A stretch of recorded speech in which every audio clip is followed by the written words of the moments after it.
last week for that information, and it has been very productive for us. Ledbetter did confirm that interviews have been conducted with witnesses, and the department has been in contact with other departments and agencies, including the FBI. As the agency specializes in crimes occurring on federal property, like military bases or national parks, or can even get involved at the request of local officials. And for some, their involvement now appears to mean foul play has not been completely ruled out. Now, despite Ledbetter assuring that his team is... See, y'all heard what he said right there. Alright, y'all. We got this Nolan Wells case. We finna go ahead and talk about it. Apparently, FBI are getting involved, so let's go ahead and check this out real quick.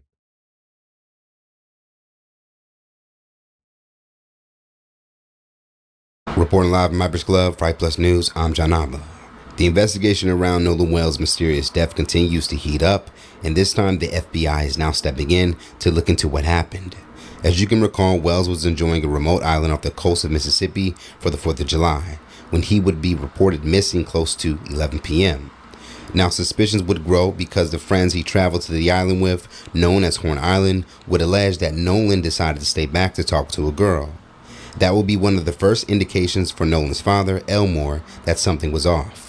I preach that same thing to my kids. If you go somewhere with someone, you come back with them, no matter what. Don't let a girl separate you from your safety net. It's plenty of girls. So for them to come back and that'd be the first thing that...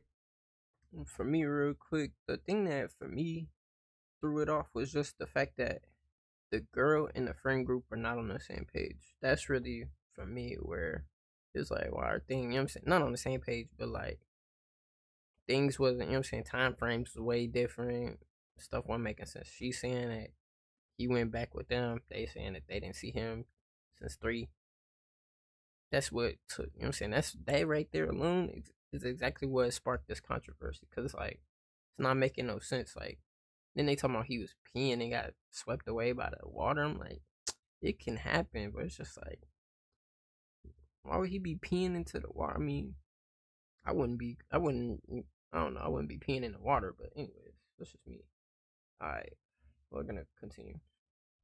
Come out their mouth like, when they said that, they automatically just turned, it turned me off, but it turned on a question like, I know he wouldn't do that. Not only did it seem unusual that Nolan would leave his group, but the fact that he didn't keep his phone with him if he voluntarily stayed has been the biggest red flag for many. Nolan's body would later be found washed ashore 2 days later after a search and rescue mission was conducted. Now, at the center of his passing lies a racial aspect that many can't ignore, given that Nolan was the only black teen amongst white teens on his boat, and that the incident would take place in Mississippi. According to stats platform Statista, Mississippi is known for having the most lynchings in any state in America, with 93% of those lynchings being black people. It is because of Mississippi's history, and for some present day, that local officials handling the case can't be fully trusted. Now, on Tuesday, a new update from the sheriff over the Jackson County Sheriff's Department, Sheriff Ledbetter, would speak with reporters to share an update.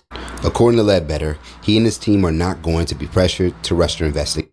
And for me, that was like interesting, because like, what you mean you're not gonna rush when you were the one that rushed to conclusions by saying there was no foul play? Which they later cleared up and said that there was no obvious foul play to them. I was like,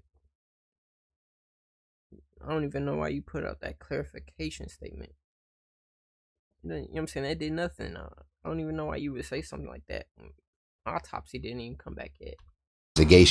But will reveal that the FBI and other agencies have now stepped in. We put out a call to action last week for that information, and it has been very productive for us. Ledbetter did confirm that interviews have been conducted with witnesses, and the department has been in contact with other departments and agencies, including the FBI. Rumors are out there, but we don't respond to rumors. We respond to facts. From research, it is said that That's interesting. You respond to facts, huh? majority of Horn Island is federally owned, which could be a reason as why the FBI is now getting involved, as the agency specializes in crimes occurring on federal property, like military bases or national parks, or can even get involved at the request of local officials. And for some, their involvement now appears to mean foul play has not been completely ruled out. Now, despite Ledbetter assuring that his team is See, y'all heard what he said right there. involved, as the agency specializes in crimes occurring on federal property like military bases or national parks, or can even get involved at the request of local officials. And for some, their involvement now appears to mean foul play has not been completely ruled out. Now, despite Ledbetter assuring that his team is doing a thorough investigation as to what happened to Wells, it appears that Wells' family is still not trusting their local authorities fully, especially after recently admitting in an interview with the Griot on Monday that the sheriff's department has not made contact with them since last Tuesday, in which their attorney Benjamin. And that's suspicious too, because like it's pretty much a national case now. So it's like whatever lead detective is on this like your time to shine. You know what I'm saying? It's your time to shine. It should be. It's your time to shine if there's something there, right? You know what I'm saying? I'm not saying nobody did anything. It's all alleged, but I'm saying it's your time to shine if you a lead detective trying to move up from sergeant to lieutenant. That's how you do it, but Benjamin Crump would comment was a little odd. So I'm going to be honest, we have not heard from our local authorities since last Tuesday. We received a phone call, basically really no updates, and that was it. We've heard from no one else. Now, another issue that some have had with the local authorities' steps in the case was Ledbetter first sharing that he did not suspect any foul play. The announcing of this before an autopsy was even complete troubled many following the case, adding to their fears that a cover-up may be in the works. Now, other concerns for many is that the autopsy done by local officials have yet to still be released.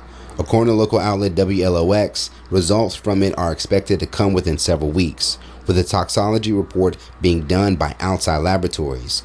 And because of this, that timeline makes many uncomfortable as they realize how you did not need to zoom in on this ugly smile, bro. Like, for real. Search, his body did not appear to have any signs of physical injury. There were no immediate signs of physical injury, Jackson County Coroner Bruce Lind told CNN. Now, it's been 10 days since Nolan's tragedy would first take place, and questions still remain to what happened and were his friends involved. As reported here on Monday, discrepancies have emerged between accounts given by the friends who traveled to the island with Nolan about when they last saw him. The friends say they last saw Wells at 3 p.m., but that looks to conflict with two other accounts.